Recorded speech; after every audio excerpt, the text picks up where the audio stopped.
morning, everyone. Today we will be discussing about the story of the House of the Spirit, which is a kind of novel.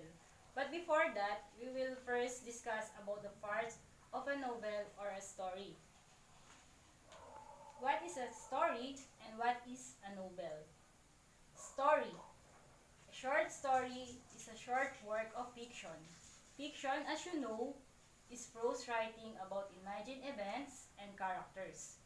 Prose writing differs from poetry in that it does not depend on verse, meters, or rhymes for its organization and presentation, while novels are another examples of fictional prose and are much longer than short stories. Some short stories, however, can be quite long. If a short story is a long one, say 50 to 100 pages, we call it a novella. The first part of a story is the character. A character is a person or sometimes even an animal who takes part in the actions of a short story or their literary work. Second is the setting. The setting of a short story is the time and place in which it happens. Authors often use descriptions of landscape, scenery, buildings, seasons, or weather to provide a strong sense of setting. And the second one is the plot. A plot is a series of events and character actions that relate to the central conflict. Conflict. The conflict is a struggle between two people or things in a short story. The main character is usually on one side of the central conflict. Second one, on the other side, the main character may struggle against another important character, against the forces of nature, against society, or even against something inside himself or himself. For example, his feelings, emotions, and illness. And the last one is the theme. The theme is the central idea or belief in a short story. Why is it important to identify the parts of a story? How do you analyze a story?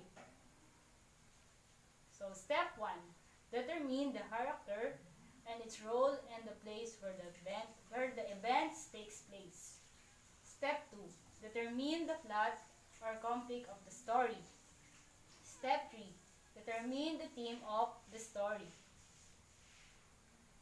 So now we will be discussing The House of the Spirit by Isabel Allende, to be discussed by my partner Ernel M. Mayo. Now let's discuss the character. Clara, Severo and Nibia del Valle's daughter. Esteban's wife, mother of Blanca, Jaime and Nicolas. And Esteban Truba, the patriarch of the Truba family. He marries Clara and becomes a senator. He narrates section of the novel in the first person. And Alba, Blanca and Pedro, Tesero's daughter. Clara and Esteban, granddaughter. Unites the family after her grandparents' engagement through her love for them and their love for her. Blanca, Clara and Esteban firstborn. Falls in love with Pedro Tesero at young age. Pedro Tesero, Pedro's segundo son. As young boy, he falls deeply in love with Blanca and continues to love her throughout his life. So, Pedro Segundo, Pedro Garcia son, foreman and caretaker of Tres Marias. Esteban Garcia, Pancha and Esteban Truba's grandson, and Pedro Garcia, father of Pedro Segundo, one of the oldest residents of Tres Marias. Perula, Esteban Truba's oldest sisters. Rosa the Beautiful, the oldest del Valle daughter, exceptionally beautiful with transparent skin, yellow eyes, and green hair. Miguel, Amanda's younger brother, and Jaime, one of the Esteban Clara's boys, study medicine and devotes his life helping the poor. Nicolas, Jaime twins brother, inherit Uncle Marco per hunt for travel and inventions. Nana, the housekeeper and nurse of Del Valle family.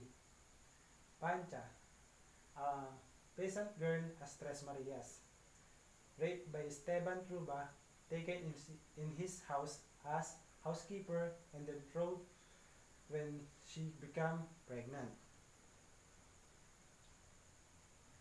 Jean de Sagtigny, Blanca husband, French immigrant who wants to join Truba family through business and marriage. Navia del Valle, mother of the Clara, Rosa, and third uh, uh, children. Severo del Valle, Clara's father, a business who, a business who became a politician with Liberal Party, and Uncle Marcos, Nivia's favorite brother and Clara's favorite uncle. Donna Esther Truba. The, the proud Donna Esther Truba is a direct descendant of the one of Peru's oldest family. His, his early young, she, she fell in love with married in lower class immigrant Truba. Tracinto Soto, a prostitute that Esteban Truba first encounters while restoring Tres Marias.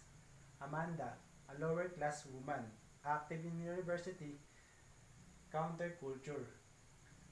She was a relationship with Nicolas and get pregnant. Jaime is Jaime who is in love with her performed the abortion. Father Jose, Dulce Maria, a revolution pirates from Tres Marias.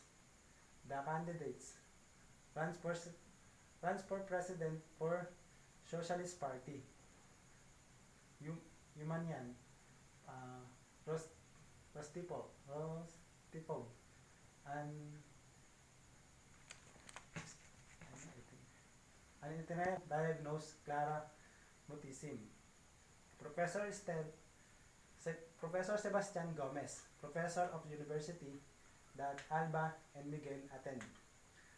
The poet, never never given more specific name at the poet is the friend with Clara and frequent visitor at the big house on the corner.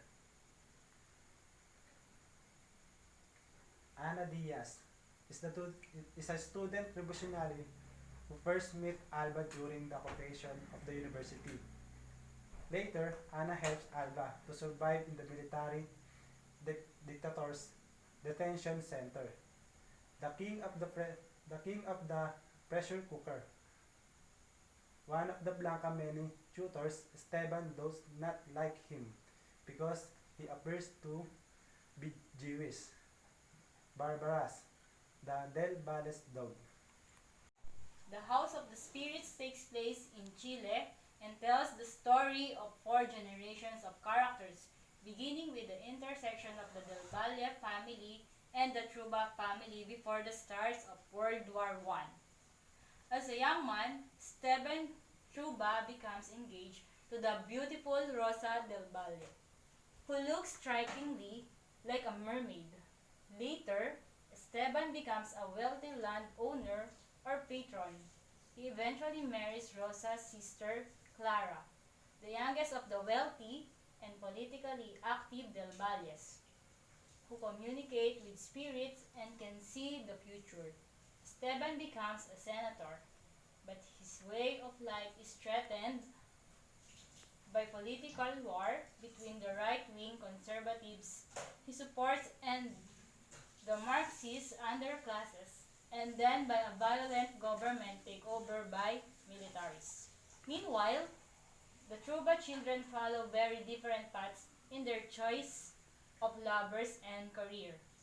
Two generations, Esteban and his granddaughter Alba, tell their family stories, which intertwines with the story of Chile's 20th century political struggles. The second one is the plot. On the day that the press accused her of being possessed by the devil and that her uncle Marco's body was delivered to her house, accompanied by a puppy called Barabbas, and Clara del Valle began keeping a journal. 50 years later, her husband Esteban and her granddaughter Alba refers to those journals as they piece together the story of their family. Clara is a young girl when Barabbas arrives at the Del Valle's house. Her favorite sister Rosa, the beautiful, is engaged to Esteban Droba. Clara is clairvoyant and is able to predict almost every event in her life. She is not able to change the future, only to see it, while Esteban is off in the mines trying to make his fortune. Rosa is accidentally poisoned in the place of her father, Severo del Valle. Rosa dies. Clara is so shocked by the events that she stops stalking. 9 years later, Esteban has made a fortune with his family property. Tres Marias, thanks to his hard work and his exploitation of the local peasants. On top of exploiting their labor, Esteban exploits all of the young girls of the peasants' families, notably Pancha, for his sexual satisfaction. In addition to the peasant girls, Esteban also has sexual relations with prostitutes, including Trencito Soto. Trencito and Esteban become friends, and he lends her money to move to the city.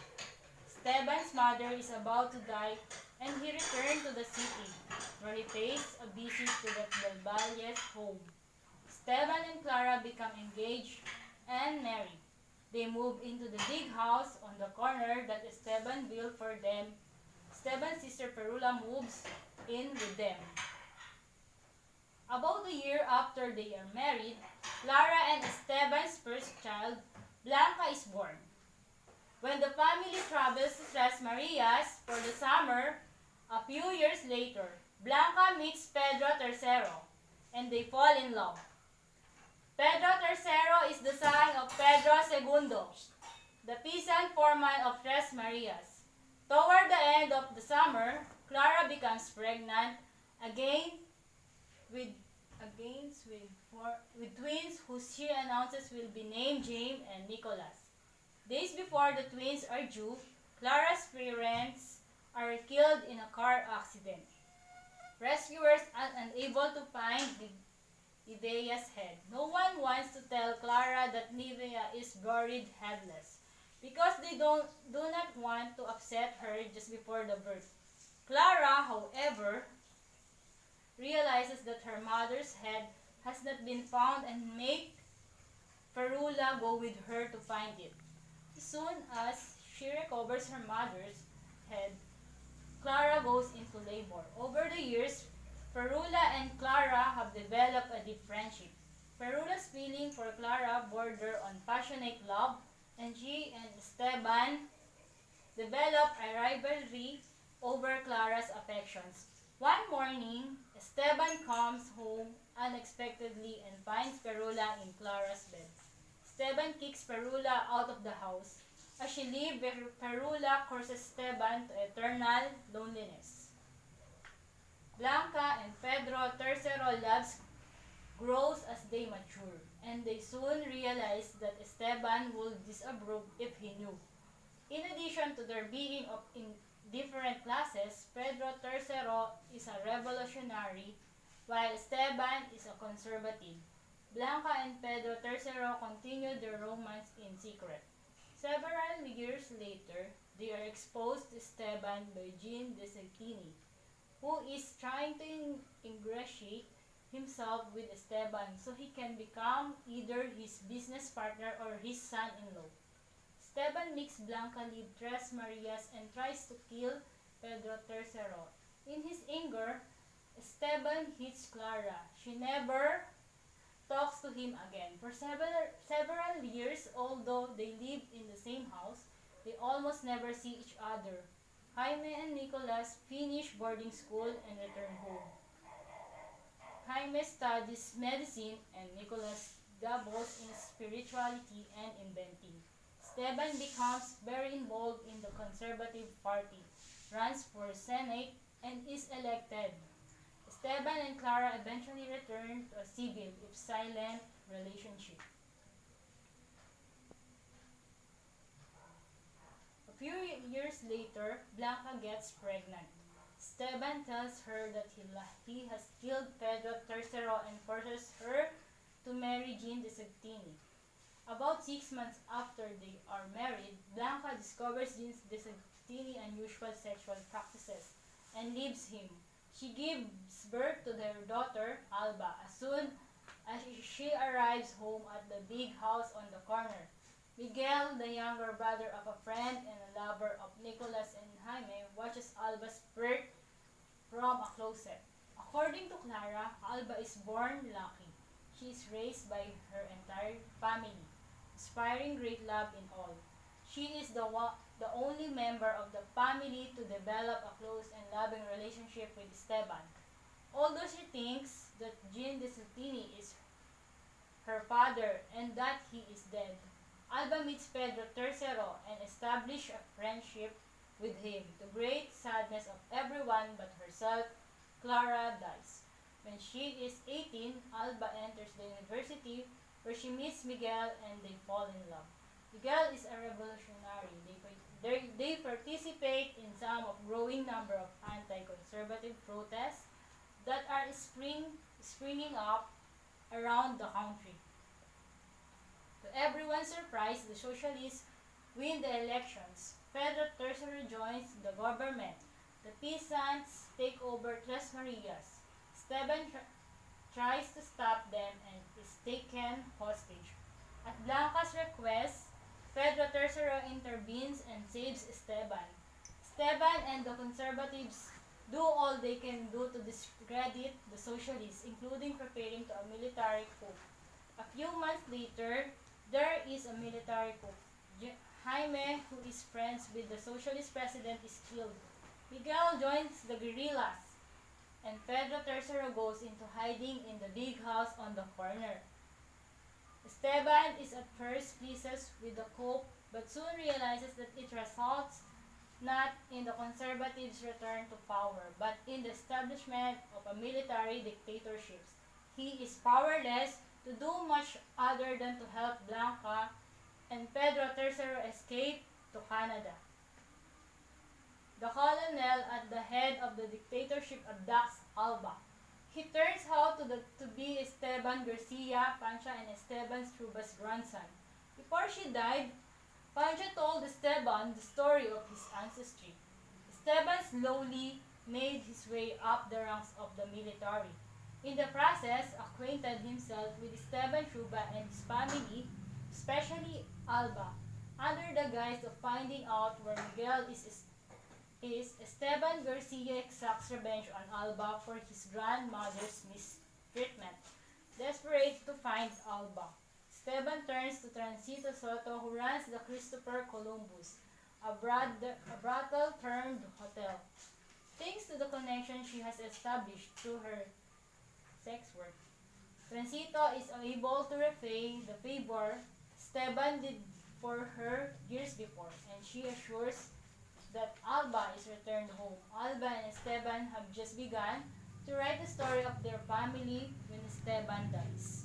Alba carries forth the project, pregnant with a child whose father is either Miguel or one of the men who raped her while she was in detention.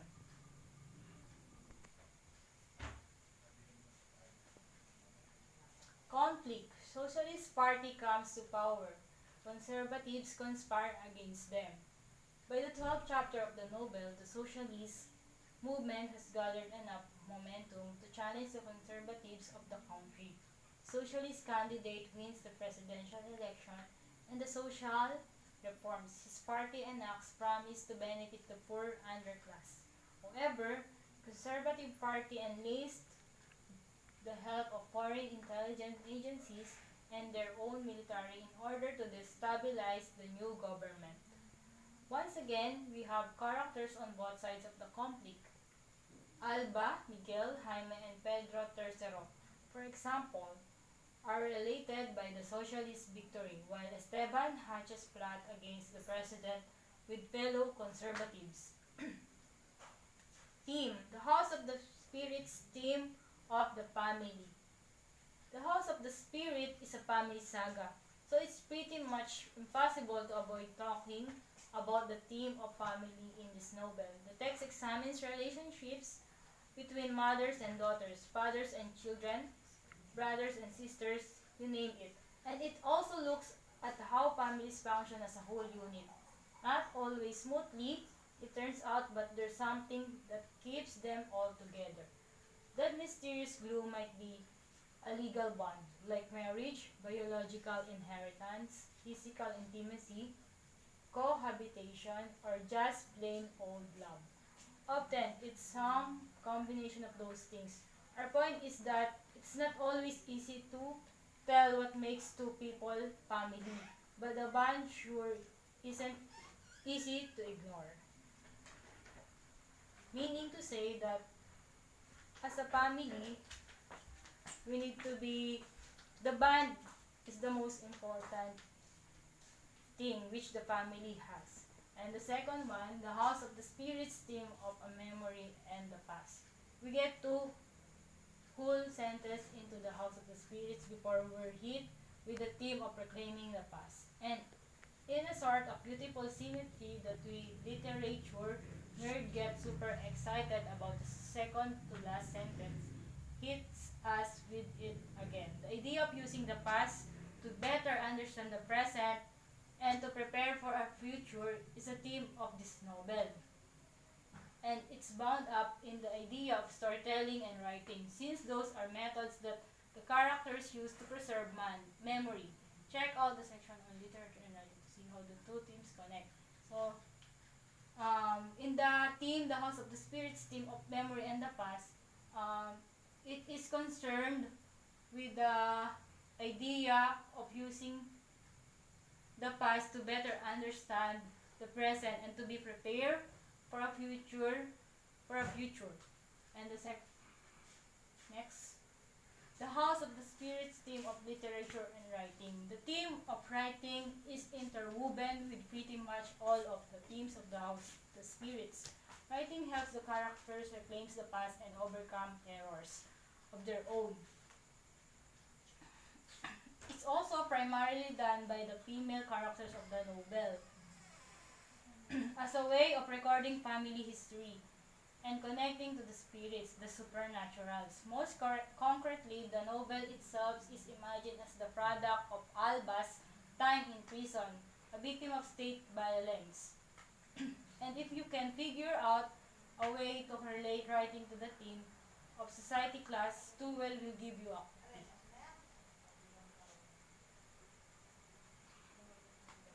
The House of the Spirits theme of perseverance. The House of the Spirits is full of outstanding illustration of perseverance in the face of adversity, from Esteban Struba's fierce determination to rise above the poverty of his childhood to Alba's survival of torture in the secret military prisons of dictatorship.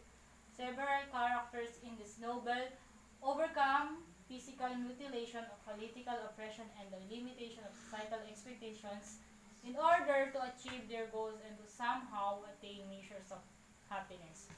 And the House of the Spirits theme of violence. As dark and unpleasant as this may sound, we have to admit that violence occupies a central role in the House of the Spirits, especially violence against women. Some have accused Allende of being too graphic in the passage about distasteful topics like rape and torture, but we don't think her descriptions are gratuitous. Far from glorifying violent acts, the text operates as fictitious testimony based on historical events that gives a voice to victims of violence and seek to prevent these things from happening again. The House of the Spirits theme of women and femininity. Women occupy a central role in the story of the Valles and Trubas families because we're following the maternal line of the family, last name change, but the connection between mothers, daughters, and granddaughters is emphasized in other ways.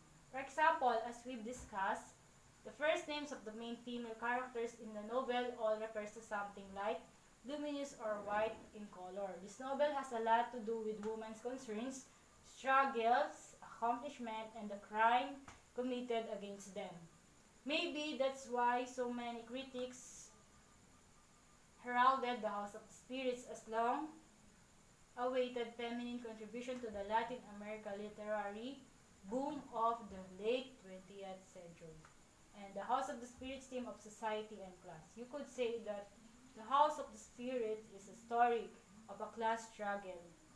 Yes, it's a family saga, a love story, and a history lesson too. But all of these aspects are affected by the class structure that divides society into two basic groups. The white educated elite of European descent who control politics and businesses, and the poor workers and peasants of indigenous ancestry who have little access to education or political enfranchisement. The resentment that builds as the characters struggle against these oppressive class structures propels much of the action of the climactic final chapters. The House of the Spirits theme of the supernatural. Since the House of the Spirit is classified as a work of magical realism, it makes sense that spiritual and supernatural phenomena figure prominently in the novel. You've got your run of the mill ghost, scenes, and dreams interpretations, along with tiptoeing mummies, premonitions, mystifyingly accurate folk remedies, floating grandmothers, and even communication with aliens. And just in case you thought that the supernatural element was merely a colorful addition to the story, consider the narrator's claim that this novel would never have been written were it not for the intervention of her grandmother, Friendly Ghost. And the House of the Spirits theme of freedom and confinement. From the very opening of this House of the Spirits, when we're presented with the image and of caged puppy, the reader is invited to contemplate the themes of freedom and confinement. Barabbas, the Del Valle's dog confinement may seem like a small offense since he's a dog. But as the novel progresses, we see greater and greater impediments to human freedom, culminating in Alba's imprisonment in the doghouse. While some characters maintain that they're limiting the freedom of others for their own good, the author's message is pretty clear. People and animals need freedom in order to be happy. The House of the Spirits themes of politics. The House of the Spirits presents a literary version of a political fiasco, namely the events leading to the 1973 coup d'etat in the Chile that removed socialist president Salvador Allende from power. Politics begin to crop up in the second chapter of the novel and become more and more central to the plot as the novel progresses. The characters debate and wage campaigns over questions of society and class, women's rights, and the idea of justice, while the author's political stance on this chapter of Chilean history is pretty clear. It's interesting that she managed to present the opposing point of view, still a prominent one in Chile today, in a somewhat sympathetic light as well.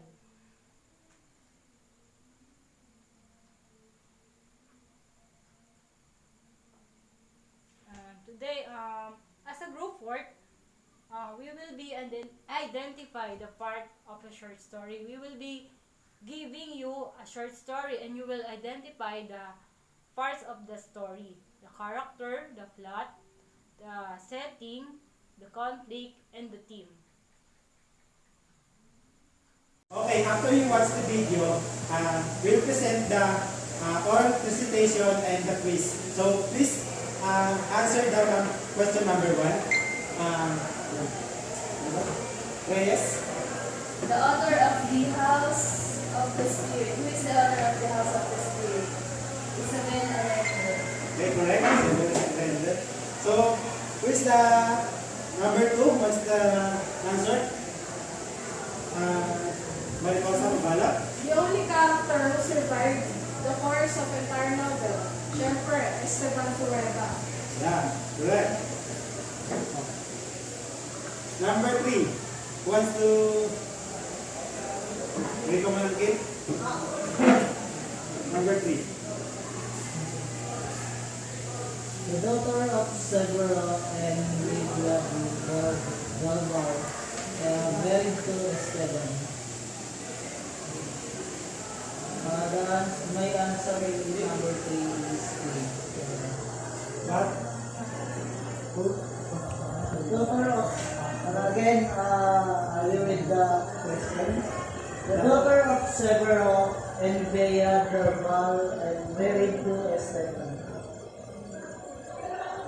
My answer is Clara. Yeah, correct. Clara. It's the daughter of Severo and Lydia. Okay, what's to answer number 4? Question number 4. Rather. Again, Jack Mendoza, please read the question number 4. The older sister of Esteban Trueba and dies in one of the city's poor neighborhoods. A. Perula B. Blanca. C. Alba D. Clara. A. Perula. Yes, Perula. And then the last number. Wants to answer? Yes, Miss Carol. Christine. Studies medicine and devotes himself to helping the poor. Highly good. Jamie. Jaime. Okay. Jaime is choose to help poor people. So thank you very much for your cooperating with our activity.